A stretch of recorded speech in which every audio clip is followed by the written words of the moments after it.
ভাইয়া শুভনন্দন, পরিযায়ী শ্রমিক বলছিলাম। তো আপনি শুনলাম আপনার 5,000 টাকার ব্যাপারটা। তো 5,000 টাকা করে যে দিচ্ছেন 12 মাসে, 12 মাসে হয় 60,000 টাকা। আপনার ইলেকশনটা হচ্ছে ফেব্রুয়ারি মার্চ মাসে। তারপরে ভগবান না করুক আপনি যদি না থাকেন পরে, তাহলে কে দিবে? আমরা যে এখানে কাজটা সবকিছু ফেলে রেখে চলে যাব।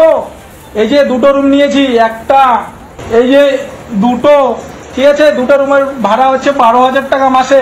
পুরো ফ্যামিলি মিলে 75 থেকে 80,000 টাকা কাজ করি এখানে। তো বাড়ি গেলে তিনজনের হয় 15,000 টাকা, ঠিক আছে। তো তার সাথে ইলেকট্রিক বিল, খাওয়া দাওয়া, আরো খরচা বেড়ে যাবে। তো 15,000 টাকাতে কি হবে মাননীয়া? তার জন্য বলছি কাজ দিন, কাজ যোগ্যতা অনুযায়ী কাজ দিন, ঠিক আছে। নিউ কোচবিহার স্টেশনের বৃহস্পতিবার আর শনিবার গিয়ে একটু 3:15 দিকে দাঁড়িয়ে থাকবেন, তাহলে দেখবেন কতগুলো মানুষ ডেলি রাজস্থানে আসছে। রাজস্থানের মাটিতে দাঁড়িয়ে একজন বাঙালি যুবক মমতা বন্দ্যোপাধ্যায়কে কার্যত শিক্ষার পাঠটা দিলেন। 70 থেকে 75,000 টাকা ইনকাম করেন আর মমতা বন্দ্যোপাধ্যায় 5,000 টাকার ললিপপ ঝোলাচ্ছেন।